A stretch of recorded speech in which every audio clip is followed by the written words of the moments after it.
Well, I'd like to welcome you all to this lovely venue, and I'm glad it's not the same weather as it was this morning. Some of you may have changed your minds. We are a new party. We're not a new party, we've been doing this for 13 years. We're a new party for some organizations like the BBC. They suddenly seem to have discovered us. Some other places that they realize they can't ignore us anymore, which they've been trying to do for God knows how long. One of the first things I always ask is, how many of you are not members? That's what we like to see. Now, I will be locking this door. And I do have membership forms here, which is how you then get out the door. There are 204 seats in this room, and I'm happy to say about 95% of that is full. It's been a great turnout. We have just finished our most successful party conference ever in Birmingham this past weekend. When they write the history books of this period of our country's history, one of the overriding achievement of UKIP to date is we have changed the political debate in this country. 7 years ago, 8 years ago, nobody said anything about leaving the EU. Good Lord, you wouldn't be invited for dinner again, or drinks, because you were weird. But because of UKIP, under the leadership of Nigel, we have changed the political debate. One of the polls over the weekend put us 2 points ahead of the Lib Dems. These are things that nobody ever dreamed of 10 years ago. But they have happened, and it's going to continue to happen. If you want to know how we do this, it's just hard work. We are the party that delivered over 9 million leaflets, and the other parties didn't even know how to do that anymore. They do it occasionally on a by-election because they're all throwing lots and lots of money and they ignore the rules. But by and large, it was hard graft of a lot of our members. Sadly, some of them no longer with us, but they've all been working for the goal, and the goal is a free and independent Britain that we can hand down to our children and grandchildren. Unfortunately, some of them don't seem to understand what we're talking about sometimes, but that is changing as well. Our numbers in young independents are booming almost faster than our regular increase in membership. It really is impressive. And you just have to come to a party conference to see the change if you went to one 6 years ago, 7 years ago, something like that. We have various items for sale tonight, which will be on this table after the question period. One is Nigel's Flying Free paperback. This will be £8. He'll sign them for you if you want. There's a hardback edition for £10. There's mugs, bags, £3 each. And then the ever popular, almost infamous at this point, the damp rag.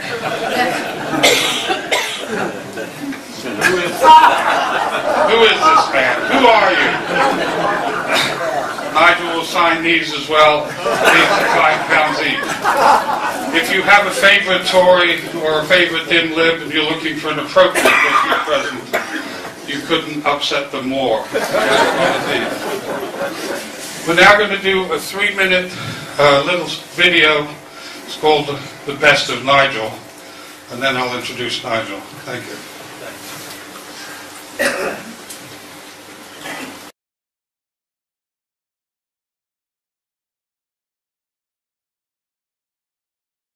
Now on behalf of the EFD, Mr. Farage.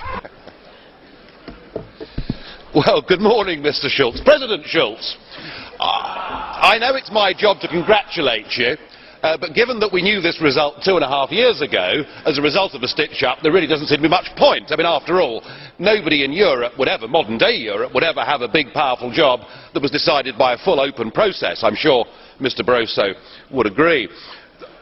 I was musing this morning. I was thinking, what kind of President Schulz are we going to get? Are we going to get a dignified, calm, a figure that behaves like the Speaker of all great parliaments around the world, somebody who puts himself above politics and the nitty-gritty of the day-to-day arguments and is an ambassador, indeed a statesman? Or are we going to get the Martin Schulz we've got to know since 2004 as leader of the Socialist Group? You know the one I mean. Snarling, angry, unable to control his temper, intolerant of anybody with an alternative point of view, somebody who is contemptuous when in free referendums people have the temerity to vote no, somebody who is anti-British to his fingertips and doesn't like free markets. I was wondering which one would we get. Well, your opening speech has settled that question for me, and it's pretty clear. We're going to have 2.5 years of political fanaticism from the chair. And I have to say, only a third world country, only a banana republic would want to have an overtly political president of a parliament. But it's what we've got. I may represent the smallest group in this parliament, Mr. Schulz, but I can tell you that it's a group whose ideas and whose views are now being echoed by a growing number of citizens right across this continent. I'm sure you'd agree. The opinion polls show it's kind of 50-50 whether people think this EU is a good thing or a bad thing. What we represent, sir, is not anti-Europeanism. That is not what it's about. We believe in nation-state democracy. We want a Europe of trade. We want a Europe of cooperation. We want a Europe that is responsible. We don't want a Europe that seeks to be a global superpower. We don't want a Europe run by Mr. Barroso and the Commission and the so-called community method. And I will do my very best to provide political opposition to your presidency over the course of the next 2.5 years, and I hope you give us a fair hearing. Thank you.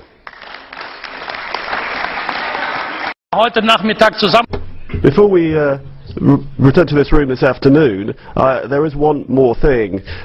As newly elected President of the European Parliament, those who stood against me, I have an offer for you, Mr. Deva and Mrs. Wallace.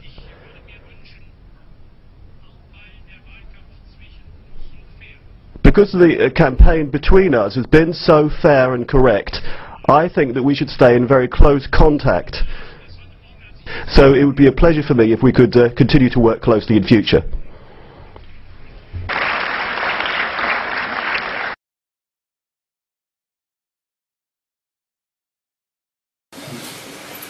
I think that was Mr. Deva that at one point thought he was going to be Secretary General of the UN. Anyway. Two more quick things. We have a very good new leaflet, what we stand for, on the corner here. We have a fascinating new DVD, The Hidden Local Issue. Next year, in May, we will be contesting every seat in England and Wales that we can, which will be about 99%, I think, for county council elections. And anybody that's thinking about it, or anybody that's just thinking about county council elections in general, these are things that we've never been told, never seen before, on what councillors are doing and how the EU has got their tentacles into the local election organization. It's truly horrifying. Now, we made the big change in British thinking. The man that is responsible for all that is you're about to listen to. You've just had a preview. Many of you have already seen him on many different YouTubes. He's a YouTube superstar. When we first elected MEPs, we found out they could only speak for 2 minutes, or 90 seconds, or whatever it was. Everybody thought that was silly, but that was before YouTube came along. Now we have a bunch of MEPs that are quite good at getting their point across in very small sound bites, and YouTube has just magnified that to the nth degree. It has been a great help, because we all know the local liberal media is not going to help. So these two things for county council elections, if any of you think you'd like to be a candidate, please see myself or Chris Latham over there for the local elections coming up next May.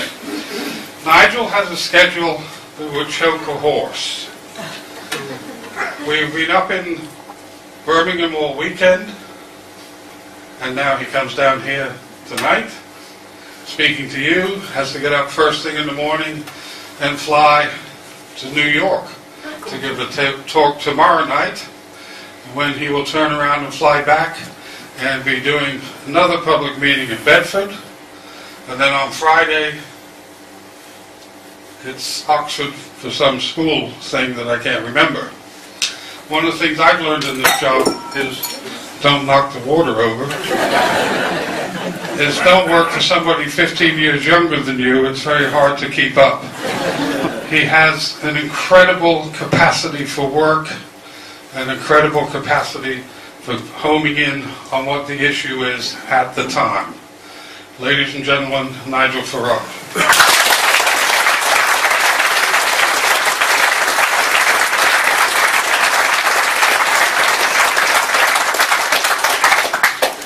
Thank you. Got my notes. Oh, sorry. Good evening, everybody. Good evening.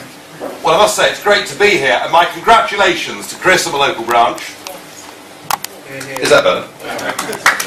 My congratulations to Chris of the local branch for getting the leaflets out, for letting people know this meeting's on. And I tell you what, on a wet, windy September night in Alfriston, I'm pretty confident that the local Conservatives, Lib Dems and Labour wouldn't get even a fraction of this number in one room. And that's fantastic. It shows that you care, and it shows that our message is resonating. Because, of course, just down the road in Brighton, the Liberal Democrats are having their annual conference.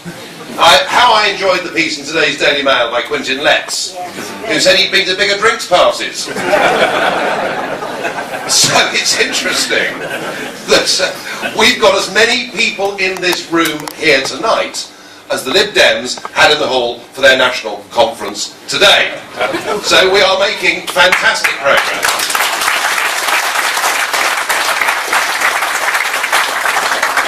UKIP's on the up, and historically we used to do really well in European elections. We did in 2004, and in 2009 we absolutely stunned the establishment by coming second across the entire United Kingdom. But we found it much harder with general elections, we found it much harder with domestic politics. But what has happened in the course of the last 2 years is that the people that want to vote for us in European elections now want to vote for us in county council elections, they now want to vote for us in general elections, and indeed, with that best poll that we had in the Mail on Sunday yesterday, that says there are now 4 times the number of people prepared to vote UKIP in a general election as there were just 2 short years ago. So we're having a very good time. I think partly that's because we've been jolly lucky with our enemies. Now I could, of course, go through them one by one and be personal about the whole thing, but I reserve that for European commissioners. But if you look at the so-called 3 parties that we've got, they look the same, they sound the same, they nearly all have absolutely identical backgrounds, which means, in most cases, coming from incredible privilege. But worse than that, of course, is they've never had a job. Never had a job. Because they all come out of Oxbridge, and they go straight into a research office. They become members of Parliament in their late 20s, and they then, if they ever lose their jobs, of course, they're told, well, don't worry, old son, you can always become an MEP, or perhaps a European Commissioner, which, by the way, I do predict is what will happen to Nick Clegg when the totally useless Baroness Ashton finishes in 2014. You know, we are being run by a political class who are, by definition, career politicians. They know nothing outside the world of politics, and frankly, I think, particularly in terms of the management of the UK economy today, it really shows. And in terms of policy, in terms of philosophy, in terms of, I mean, just 25 years ago, there were great debates in politics, weren't there? Huge ideological differences between Michael Foot and Margaret Thatcher. You know, and the point about democracy was, you paid your money, you took your choice. You got a government that would lead you in a direction. If you didn't like that direction, you were able to get rid of them and choose somebody else to take you in a different direction. That is what parliamentary democracy is all about. What we now have are 3 brands of social democracy. They're quite happy for the vast majority of laws in this country to now be made somewhere else. And they are absolutely gutless and spineless when it comes to standing up for the interests of this country and the people of this country. And I would say this to you, that above all, what we are in UKIP is a patriotic party that believes it's time we put Britain and her interests first.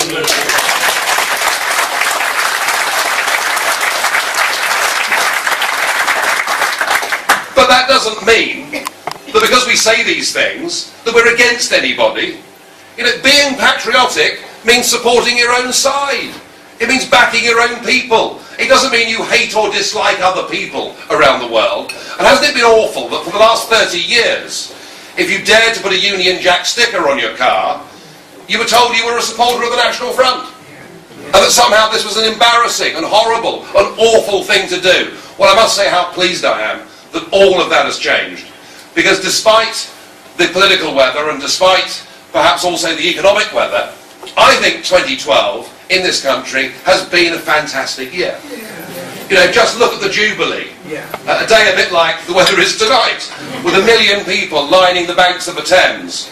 And then this sort of national outpouring of optimism, of hope, of belief that we saw during the Olympics. What a fantastic thing that was. And suddenly the Union Jack was everywhere, wasn't it?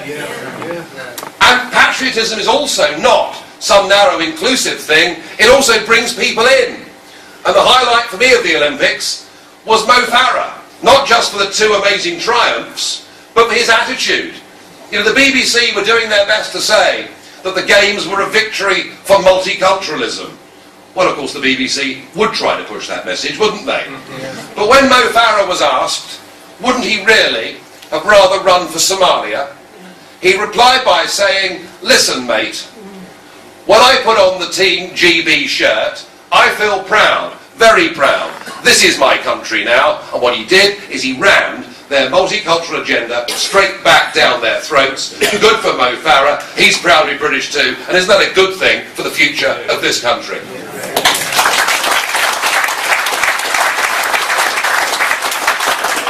Now, there are some that have said over the years that UKIP are a pretty odd, eccentric lot. You know, we're obviously, I mean, I was once described, amongst the many other wonderful epithets that have been heaped upon me over the years, which of course include crank, gadfly, loony, fruitcake, extremist. One of my favourites was a Labour MP once described me as a paranoid reactionary living on the fringes of society.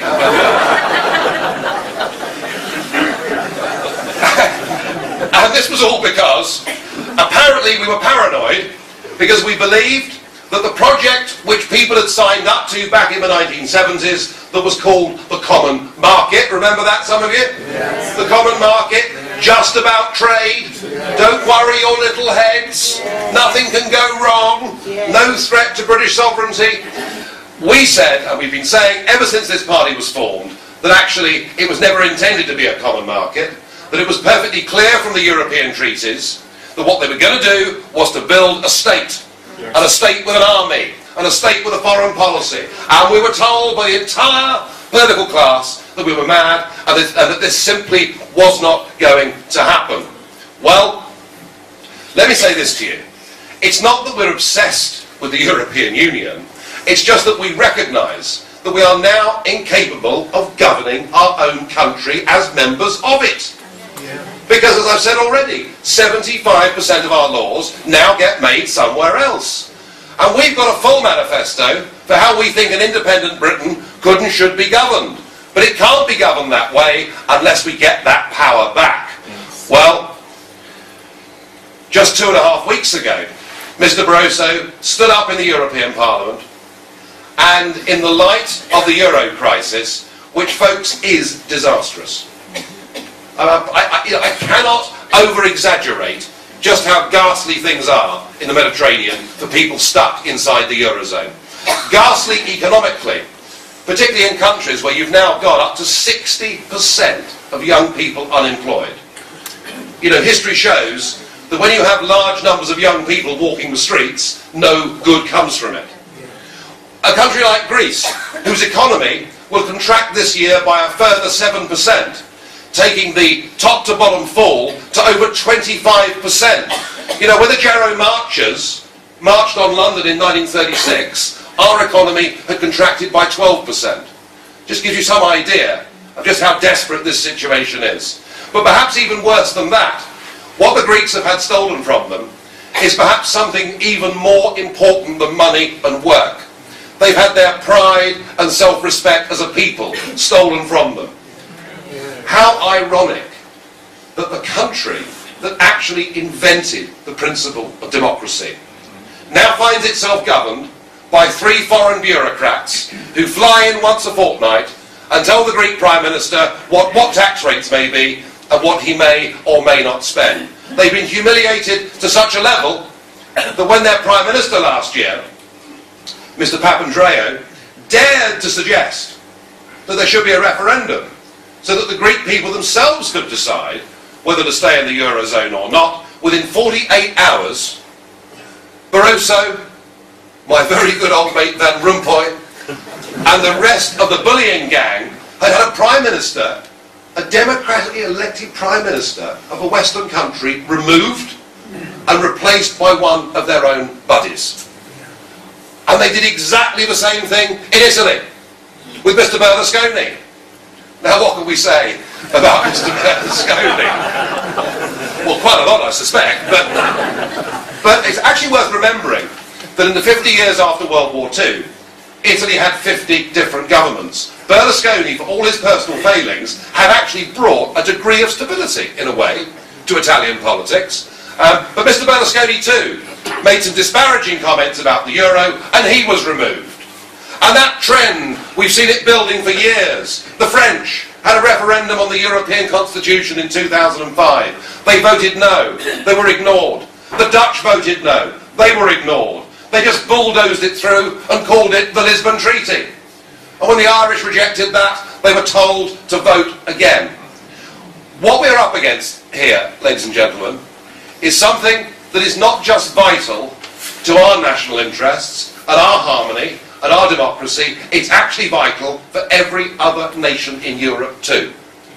Because history shows us that if things go badly wrong across the Channel, it is always going to affect us as well. What we are facing, what we are confronting, is a new nationalism.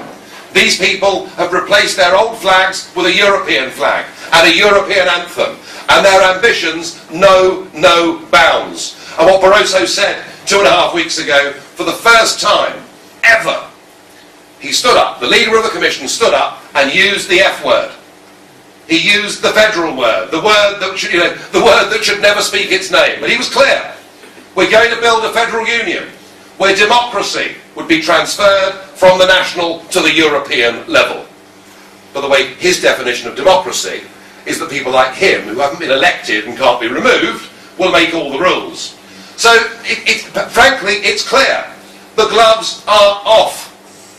They intend to keep those countries trapped inside the prison that is the euro. They couldn't care less about the degree of human suffering that takes place in those countries. They will push on with what I now believe to be this very, very bad and deeply unpleasant project. They remind me in many ways of the communists that ran the Soviet Union, when it was absolutely clear that Soviet communism wasn't working, the Kremlin's conclusion was we must have more of it. And we must continue with the project and just look at the suffering that happened there. So I want us to liberate ourselves from this union as quickly as we possibly can.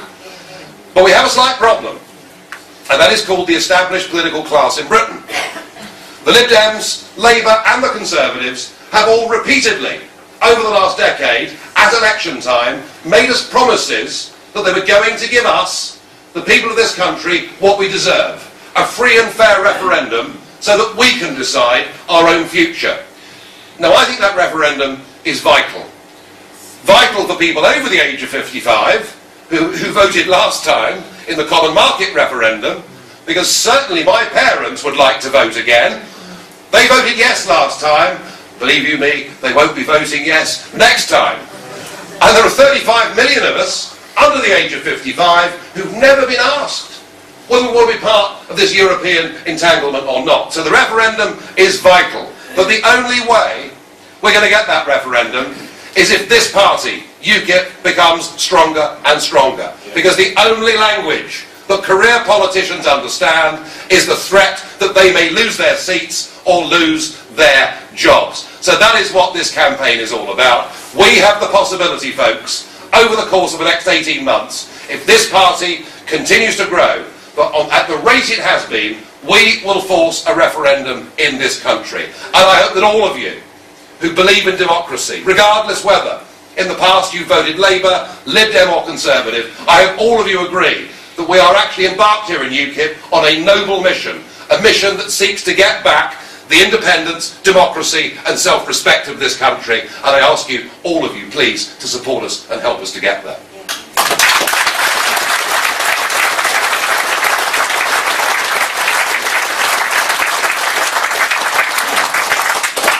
Because we've got to cut this Gordian knot, because there's so much that needs sorting out here.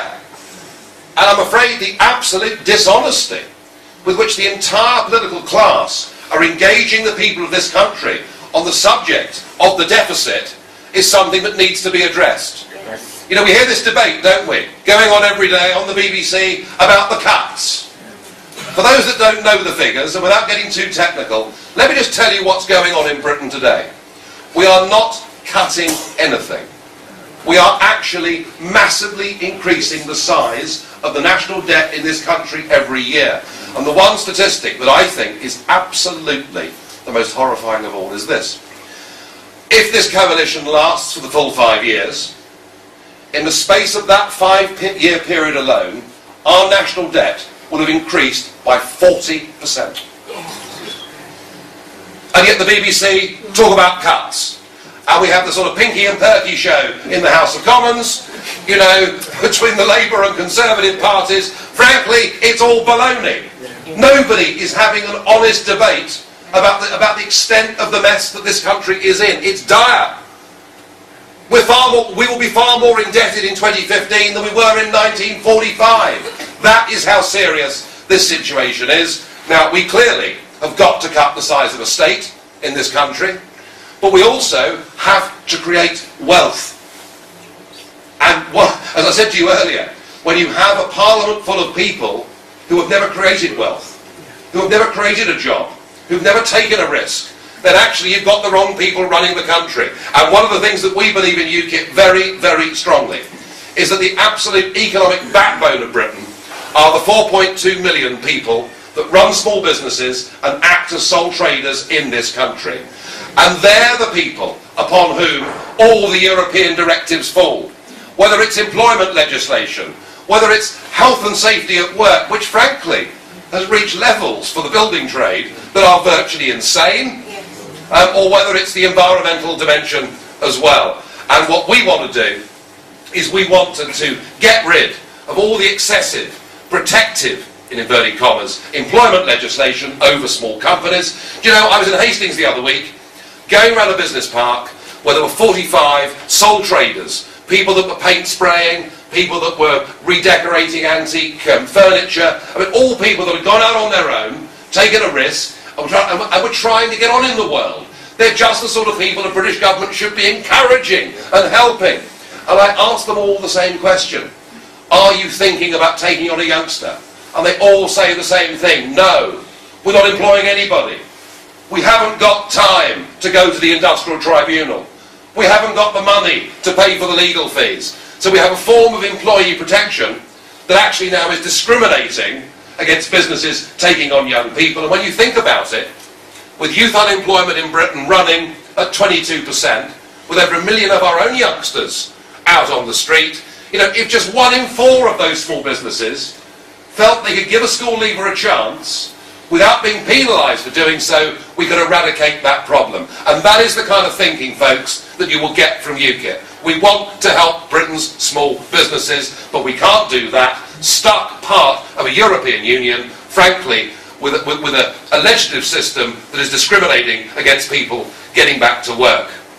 And we've also got to have a proper, sensible, grown-up, mature debate about immigration. We really have.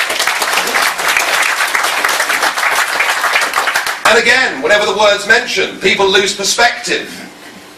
Oh, it's awful, it's terrible, you can't discuss immigration. You know, there's something as if it was discriminatory to discuss immigration. It is not discriminatory to discuss immigration. And again, just some basic figures, simple basic figures. Throughout the 1980s and throughout the 1990s, until Blair got in, immigration into Britain ran at roughly 30 to 50,000 people a year. To be honest, it was a figure that was so small that you barely noticed it. It really wasn't that big. And then the Labour Party got in, and then the whole of Eastern Europe joined the European Union in 2004. And I was one of only 3 British MEPs that voted against that happening. Not because I don't like people from Poland, but because I think it's completely irresponsible to say to every single worker in Poland, if you want to come to Britain, you can come. Immigration since 2000 has run at between 500,000 and 600,000 people a year, and that number are still coming. Now, I think it is absolutely irresponsible at a time when we have a big oversupply in the unskilled labour market to allow that to happen. And I think what has now happened, where the social security rules have changed, where if you arrive at Victoria coach station from Warsaw, go and see the local authorities, say you're self-employed and looking for work, you claim for job seekers allowance on day 1 and housing benefit. And the message from this party is clear. We think that is discriminatory against British families who have paid into this system for generations. The National Health Service and Social Security should be for the people of this country, not for the rest of the world.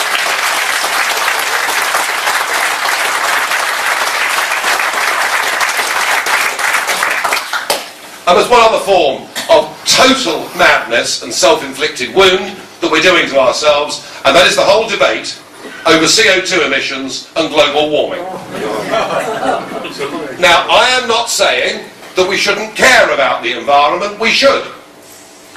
And indeed, I myself don't like very intensive agriculture. I myself think we really do need to work globally to stop the excesses of pollution and all of those things. And I used to regard myself 20 years ago as an environmentalist, until the whole thing went bonkers. And we started to convince ourselves that CO2 emissions were leading to global warming. Now, I'm not actually convinced that that's right, because one major volcanic eruption puts more CO2 into the atmosphere than we can in the course of a decade. But even if CO2 emissions were leading to global warming, you would not take some of the measures that we're currently taking. And here's one example. Wind turbines. Now, you know, the political class are in love with them. Cleggy thinks they're marvellous.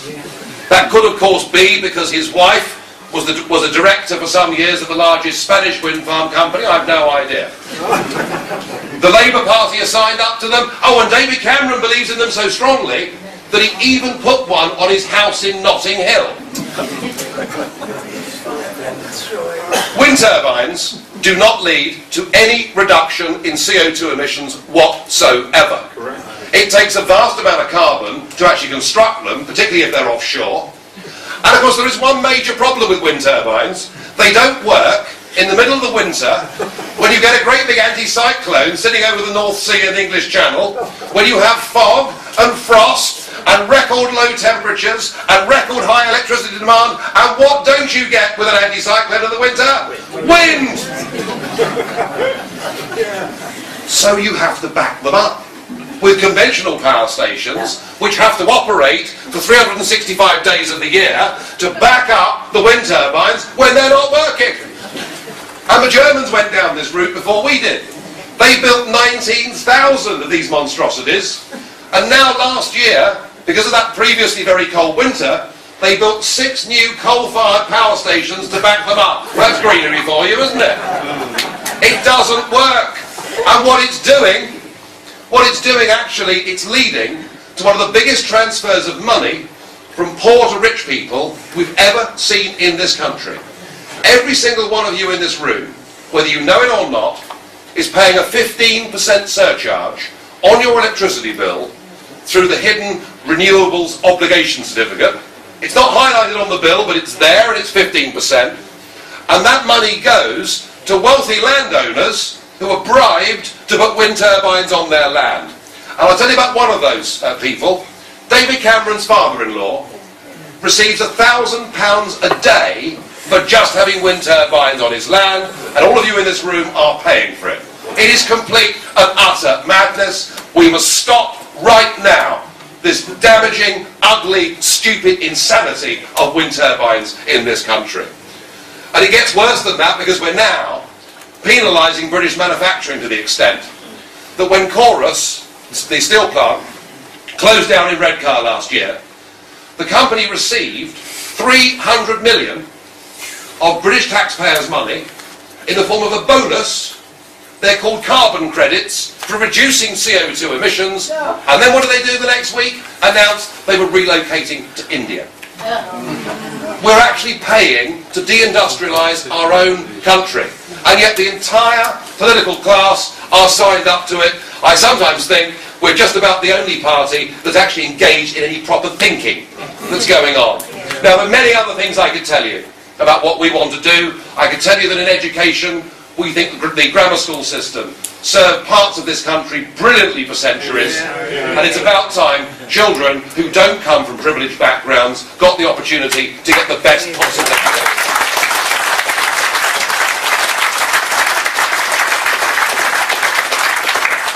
We also believe that whilst we want to keep our union, our United Kingdom, very strongly, that with devolution for Scotland, Wales and Northern Ireland, that the English, frankly, are getting a rotten deal, and it's about time the English were given their own proper identity within that union. So there are so many things. There are so many things that we want to do. But, ladies and gentlemen, we will not be able to do any of these things, frankly, until first we face up to the reality that we've got to get back our self-governance in this country. Now, we as a party, as I've said before, are on the up, and we are now fighting elections seriously. We are going to fight every single county council seat in East Sussex next year in those elections. The candidates are coming in quickly, and if there are those of you in this room tonight that want to help us with that, please come forward and let us know. We will be fighting the Police and Crime Commissioner elections that are coming up on November the 15th. And indeed, we haven't announced yet for Sussex. We're in the process of choosing, but there will be somebody on your ballot papers here in Sussex from UKIP who you can vote for. We shall be saying that law and order and our attitude towards sentencing in this country has gone wrong. It's a sad thing to say, but it's true that the criminal base in Britain is higher now than it has ever been. And whilst we ought, with first-time offenders, to do everything we can through rehabilitation and education to get these youngsters back into the real world, there comes a point with some people who are career criminals where, frankly, it doesn't matter how nice to them you are, it doesn't matter what you do, they will re-offend. The one figure that I thought was, well, frankly, repulsive was the figure that was released recently that showed that of sex offenders who had been released from prison, having served only half their sentences, that in the last 3 years, 400 of those had committed rape again. It isn't good enough, is it? It just is not good enough. and we need to put career criminals away in prisons for longer, and if that means a prison building programme so that the rest of the population is safer, then that is what we must do, and that is what we'll campaign for in those police and crime commissioner elections. We will fight parliamentary by-elections. We're fighting one up in Corby at the moment. We will go on to the European elections of 2014, where, as I said, we came second across the United Kingdom in 2009, and it is my belief, hope and intention that UKIP can win those Euro elections in 2014 and cause an earthquake in British politics. All it needs, ladies and gentlemen, all it needs are people who believe in what we're trying to do. People who are determined that their kids and grandkids are going to grow up in a free country. People who actually want the rest of Europe to be free as well. All it needs is for those people to put aside their traditional tribal vote. You know, I vote Labour because my granddad did. I vote Conservative because I prefer them to Labour. It's all irrelevant. It's irrelevant. It doesn't matter who wins the next general election the way we are. All we're doing in general elections is we're voting for a change of management in number 10 Downing Street, not for a change of government.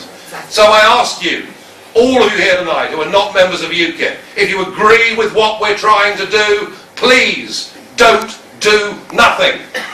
Help us. Help us. We're on our way. Come and help us. We're going to succeed. We want our country back. And if you do, I ask you to come and help us. Thank you.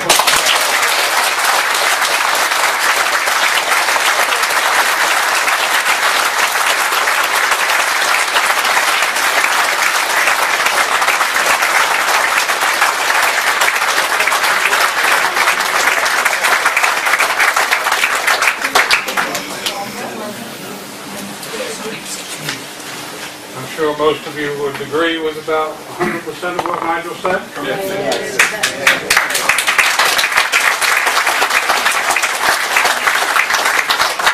We will have forms here for membership again. We will have forms again in this corner for membership if you'd like to join. We'll have lists here for anybody that's interested in running for a particular seat for the county council elections. And I think it's time to move into question time. So what I'm going to do, if I know most of you that are members, so I'm going to upset you because I'm not going to call on you if I know who you are, because the point of this is for the non-members to be able to ask Nigel questions. Okay? So I'm not upset. I don't want to upset anybody, but you know what I'm saying. Okay. Can I go with the gentleman in the back and then you? Are you aware that desperate mothers in Greece are actually giving their babies away to the state to look after? Secondly, are you aware also that immigration doesn't have to do with the babies and aunts and uncles and the others coming in as well? And you say the first man in is doing self-employed. On that point about... my question. Well, I thought there were two questions there. What's your view on work there? Okay, first comment about Greece, you're quite right. The situation there is desperate. And when I met Angela Merkel last year and said to her, wouldn't it be better and fairer to liberate the Greeks by getting their own currency back, having a devaluation? Oh no, Mr. Farage, she said, we can't do that, because if that happens, other countries would leave too, and that would be the end of our European dream. And half of you is tempted to say, I'll drink to that. But the reality is, what they're saying is, we don't care how much suffering there is. The European project must succeed, and that makes them, in my view, very bad and very, very dangerous people. Yes. As far as workfare is concerned, one thing that really annoys me, and this started in 2004, when the door was open to Eastern Europe, they realised, Labour, they had a problem. Because their prediction had been that only an extra 13,000 people a year would come to Britain. Now we all knew that was absolute nonsense. So the Labour government started the myth that we need open-door immigration because British workers are all useless and lazy. That was the excuse that was used to defend open borders and mass immigration. And I must say, I think that is basically pretty damn insulting and offensive. Because the vast majority of our young people are decent young people that want to work, want to live proper lives, and it's disgusting that the British political class should have labelled them in that way. I feel very strongly about that. But we do have too many young people, small as an overall percentage, but still too many in number, who have chosen the welfare state as an alternative lifestyle. You know, living on the dole, an awful lot of them engaged in drugs and other illegal activities on the side. And frankly, we can't afford that anymore, can we? I mean, given the figures that we talked about earlier, we can't afford that anymore. And I think it is reasonable and proper that if somebody who is able-bodied and able-minded, and yes, there'll be arguments on definition, but on the general principle, sir, if somebody is able-bodied and able-minded, they should not, after 6 months of receiving benefits, expect to receive those benefits without giving something back to the state in return. And if that means cleaning litter or learning a new trade, that actually, I think, would benefit everybody.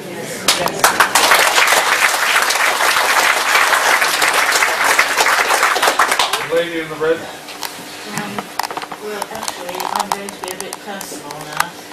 My late husband, unfortunately, had Alzheimer's. And for 7 years, I had the most awful job of preventing the council trying to take my house away from me and getting help for this man who had fought in the last war, had never been on benefits or anything. For me to get help for him was absolutely dreadful. And I had to go to an MP in the end, and he sorted it out for me. So that, I wonder, what are you going to do about that? And then the other thing is, why don't we have more technical schools? Okay, well, I mean, to give you two no. I mean, firstly, obviously, you know, not just my deeper sympathy, but that of the whole room as well. You know, you've found yourself in one of those positions that none of us want to find ourselves in, but I'm afraid increasingly large numbers of people do find themselves in. This and pensions are the two issues that the political class have just refused to look at. Do you remember in '97 when Tony Blair brought in Frank Field to examine all of this stuff, and he said, "Please, Frank, go away and think the unthinkable." And Frank did, and Blair sacked him. So, you know, we've got this massive problem of a huge national deficit, a country experiencing no growth, and a rapidly ageing and therefore ailing population. And nobody has thought through what to do. I do not have an absolute magic silver bullet to give you, because you know, we haven't worked it out either. Other than this, I think we're going to have to think about healthcare very, very differently. And I think we're going to have to move to an insurance-based system of healthcare. Frankly, I would feel more comfortable that my money would return value if I was able to do that through the marketplace of an insurance company than just us trustingly giving 100 billion a year to central government and expecting them to organise the healthcare service from cradle to grave for us. I just feel that with the whole healthcare service, one promise Blair did keep is he would increase expenditure. We've doubled expenditure on the NHS in 15 years. We haven't got, frankly, double the return. So, you know, if I had a magic answer, I could glibly say to you, don't give the EU 50 million quid a day and spend it on British pensioners. Now, you know, that would get a clap round the audience, but actually even that would not be sufficient to deal with the scale of this problem. So that's me being completely honest with you on it. But there is a solution. Go on. It could be the people who need 24-hour care, there is a ruling at the moment under the NHS. The people like my husband who needed 24-hour care, they are supposed to get that free. Now you try and get that, and you will be very lucky if you do. And when I have friends who are in their 80s and one partner has got Alzheimer's, and the wife or the husband is doing what they can to look after that person, it's wicked that in this country they are not being looked after properly. And the answer is that you give these patients who need 24-hour care the care. Well, I don't think anyone's... And it can be paid for by stopping these lazy kids that don't go out and get a job. Well, listen, if we are going to be able to educate our people properly and to look after our people properly, we have to create wealth. We have to get away from this idea that profit's a dirty word. We need lots of people out in this country making lots of profits and paying taxes on those profits. And if we don't turn around the British economy, the problem that you talk about, whatever solution is found, will only get worse. But, you know, I'm not going to fob you off with a cheap answer. You've raised one of the biggest questions we face. It's a hell of a problem. On the second part of your question, listen, I think it's absolutely bonkers that again, all three parties agree, because they agree on everything, that they've been saying now for the last 15 years or more that we must send 50% of our youngsters to university. Now, I've always thought this is absolutely ridiculous, because what we're doing, so because we've sent more, we've now had to start charging lots of money for them to go, and I blame Maureen Lipman for all of this. No, I do. I do. Do you remember the ology? He's got an ology, right? So we now seem to think it's a better idea for somebody to leave university at 21 or 22 with an ology that possibly has no practical value in the workplace at all, and is not to a sufficient academic standard to advance them in the workplace at all, and all they've done, frankly, they might have enjoyed themselves, I know, but all they've done, frankly, is to waste 3 years of their life getting a qualification that doesn't help them, doesn't help the country, and they've got debt round their necks, this needs a social change in Britain. One of the things the Germans really understand is the value and the importance of skills and trades. You know, and if a 16-year-old boy or girl in Germany says to their mum or dad, I'm going to become an engineer, I'm going to become a master carpenter, you know, it's crack the champagne open. This is considered to be a badge of honour in Germany, and we turn our noses down in Britain at skills and trades. So I'm absolutely 100% with you on that, and I think we need to send fewer of our young people to university, only those that have really achieved the right academic level, and I think we need to encourage through tax incentives. It's back to my previous point about employment legislation. We need to encourage companies to give youngsters a chance to learn skills and to get into the workplace.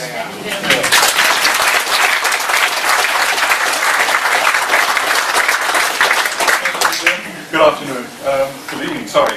Professor David Young, I'm a report writer for UKIP and for the government on why, on various reports, we must get out of the EU. My last report, that took 3 years, has proved that we are now giving Germany 80 billion a year. That's nearly 7,000 per man, woman and child, which we could use that 80 billion a year for our pensioners, our armed forces, our doctors, our nurses. And the question that I have on that particular one is, why hasn't UKIP paid more attention to this in the press and really honed this point, is that we do not need to suffer, we need that 80 billion back. The second point of my question is the one where we, all government parties, keep on saying that the EU is important for work. That is the biggest lie I've been able to uncover. There is an effect, and remember this, called the Rotterdam effect. That means that any boat, any ship that stays in harbour for half a day is classed as goods entering the EU. I've been able to prove by this report that we only send 8% of our exports to the EU.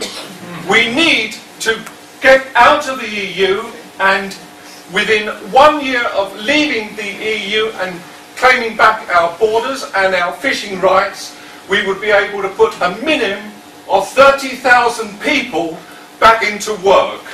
Why hasn't UKIP used the Rotterdam effect? Well, I'll tell you why. I'll tell you why. It's very simple. Firstly, on the money. There are lots of arguments about money. I mean, you've got that figure. Professor Condon, who's with us, an economist, produced a report last week. We may even have a copy of it here. He comes out with a bigger figure than you do. for the total loss of the British economy. For the total loss of the British economy. Politics operates at a variety of levels. One level of politics are the academic debates that go on and take place on late-night programmes on Radio 4 and now on the blogosphere and elsewhere. But there's another level of political debate, which is what is my business. And my business is to try and understand these things, but to try and connect and communicate with the great British public, and to do so in a language that they can actually believe and understand. And honestly, I tell you this, when you tell people, when you talk in billions or trillions, and you can do it on the doorstep, I tried it, but most people, the eyes glaze over. The numbers don't mean anything to them, because that is the academic battleground. But if I tell somebody on a doorstep, you know, that we're being governed from a foreign place, we've got all these rules being put upon us, Herbert Van Rompuy is utterly ghastly and still hasn't improved his dress sense since I had a word with him. And that into the bargain, Britain is paying a contribution of £50 million a day. That they light up on because they can get hold of it and they understand it. All right? Second part of your question is vital. When this referendum comes, and it's very important we get the right question, not some fudge compromise, but when this referendum comes, the key battleground will be this. For years and years and years, Blair, and now Cameron, and of course Clegg, argue that 3, or in some interviews 3.5, million British jobs depend on our membership of the European Union. And that if we left the EU, all those jobs would be lost. And how we deal with that is the key to us winning back our independence. My argument's very simple on this. The last year for which we have trade figures show that Europe sold us vastly more goods than we sold them. I'm going to use a billion here, I'm sorry about this folks, but I mean, the figure's 50 billion for 2010. You know, they economically need us more than we need them. If 3 million British jobs were lost because we stopped European trade, 6 million jobs would be lost in France and Germany. So that's the kind of economic, logical argument we've got to make. I also think, like just one more quickie on this, Steve, there's one other fact that British people do not understand about the EU, and it's this, that because we're part of something called a customs union, we are forbidden from making our own trade deals with the rest of the world. The EU has to make those deals on our behalf. And when you think about the EU, it's a declining part of the world when you compare it to all the growing economies in the world and how the world's changing. And one of the things UKIP says is, let's have a simple trade deal with Europe, but let's broaden our horizons. And we think a very good place to start would be a group of countries that now constitute 29% of the world's population, who speak English, who have common law, similar accounting systems, who stand by us when we're in trouble, and they're called the Commonwealth.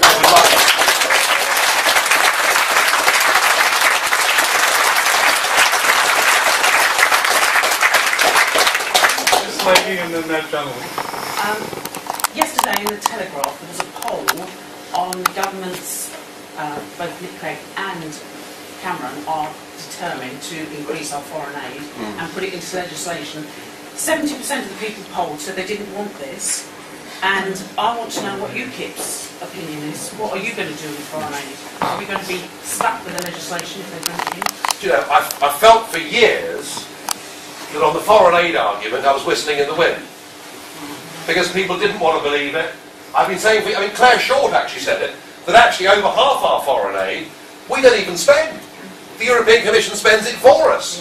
And given that they haven't had the account signed off by the auditors for the last 17 years in a row, you know, I mean, it's rather like putting an alcoholic in charge of the bar, isn't it? It's just madness, you know.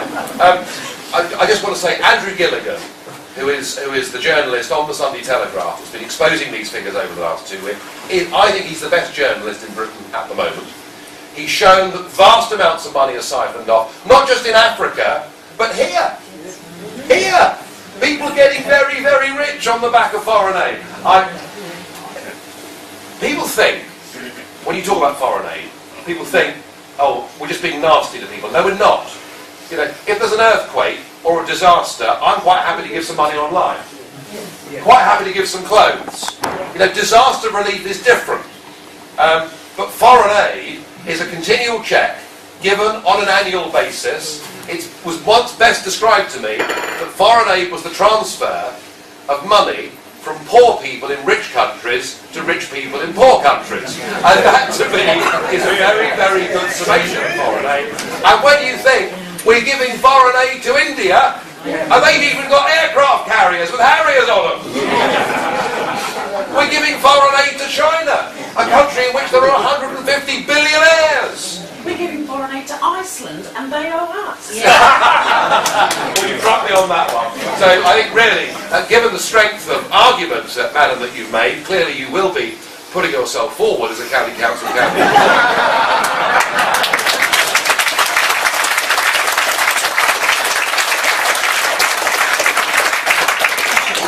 You didn't actually say what you do about it. Oh, stop it!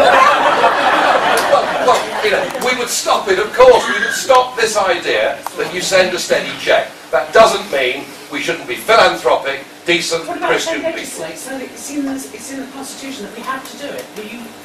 I know about this. Listen, I take this simple view.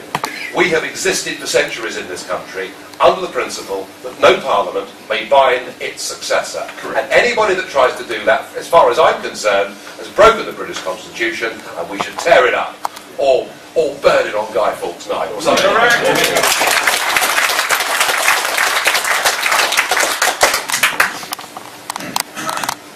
The UKIP leaflet mentioned help save Britain's economy, okay?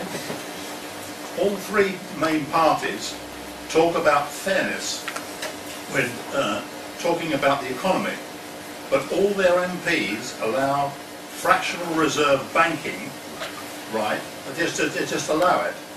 The Christian Council for Monetary Justice has said it is almost incomprehensible that governments should give privately owned corporations the right to create out of nothing the national money supply.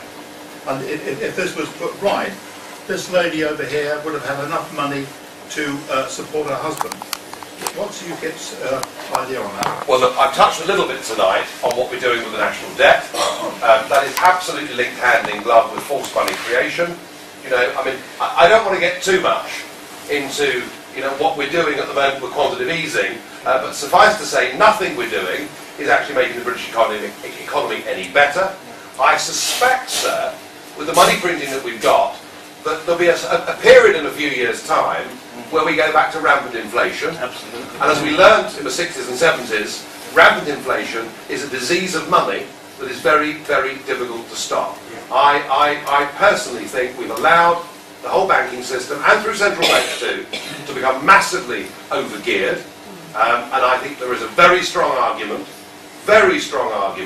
that says that the Bank of England, frankly, needs to be reined in for its current activities. And as far as the whole banking system is concerned, I think the argument now is irrefutable that it is quite wrong to have a banking model where some firms become so big that when they go bust, we have to bail them out. The whole point about capitalism is that private money makes profit, but if it gets it wrong, it goes bust. And I think we have to break the banks up. I think we have to return to a system of investment banks or clearing banks. And like you, I am concerned about fractional reserve banking. I am concerned about forced money supply. We do need to get back to a much sounder definition of what money is than where we are today.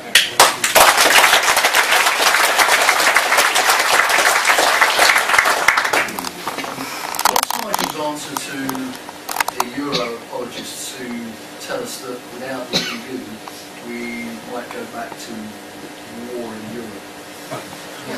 Well, yeah, I mean, okay, let's just remember that the road to hell is often paved with good intentions, and just as communism was a high-minded ideal, when they brought down the Tsar, they thought they were going to make a better, fairer world for themselves in Soviet Russia. In fact, what they got was something even more iniquitous, even more evil, and they finished up actually with a regime that killed 40 million of its own people.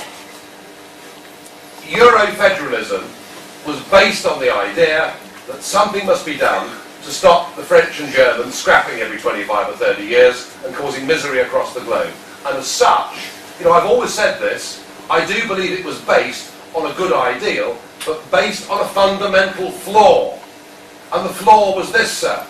They believed that the existence of nation-state led to war, and therefore if you abolish nation-states, there'd never be another war again. The misreading of it was this. Had those European states been democratic nation-states, they wouldn't have gone to war with each other. War does not happen between mature democracies. War happens where, as in the case of Weimar, democracy breaks down. War happens where democracy doesn't exist and where one country is imperialist and expansionist, and that is what causes war all through history. And I would argue this, that far from this misunderstanding and high-minded ideal, living to a Europe of peace and harmony, it will do the very opposite. And what we're seeing now within the Eurozone, the tensions that now exist, I mean, who would have believed just 3 years ago that in a country like Italy, a major European country, they would portray Angela Merkel wearing swastika armbands? You know, who would have imagined that the hatred between the North and the South, you know, I mean, I often say that we all grew up with Europe being from east to west for the Berlin Wall. It's now split from north to south, and that's being done for the Eurozone.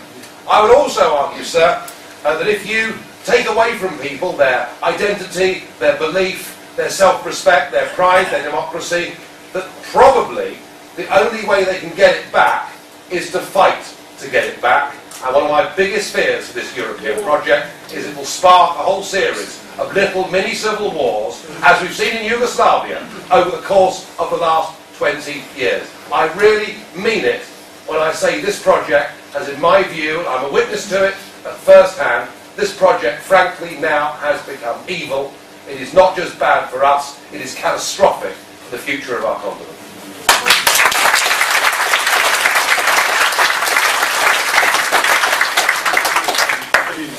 Thank you for coming, David. I'd like to say, how is the law now that we've let out the killer that's killed 2 PCs? Which judge?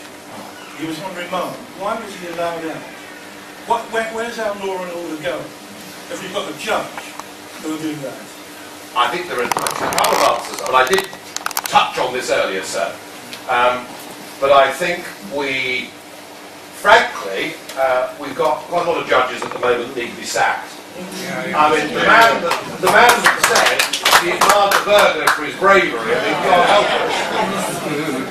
But there's one other little angle, and I'm going to finish on this if I can, because I think I've done a few questions for you.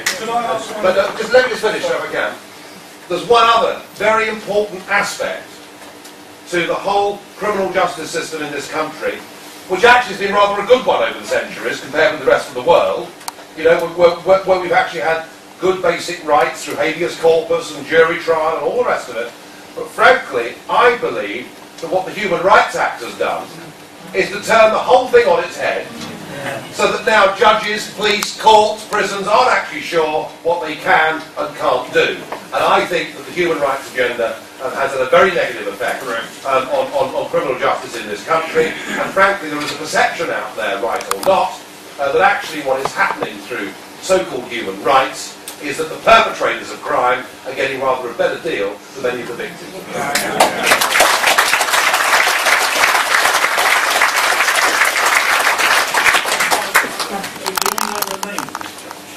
It's never been published. I don't know the name of this judge. But I think somebody should find out. Well, I would think that's a very good idea. And on their current form, the Sun newspaper will probably find out before anybody else, because they seem to know everything about Andrew Mitchell's life, amongst many other things. But I agree with you. It is some of these things that happen really are head-shaking moments, and I hope, I don't believe, but I hope that with the Police and Crime Commissioner elections coming up in November, that we might just have a proper debate about these things, which is why in Sussex you will have a UKIP Police Crime Commissioner candidate, and we'll do our best to raise some of these arguments. And before Steve closes, I just want to say thanks so much to all of you for coming along this evening. And as I say again, you know, if you do agree with what we're trying to do about this, then please please do something. You know, don't wait for 20 years to go by. And one of your grandchildren to say, what did you do when our country was being given away? Let's fight to get it back, shall we?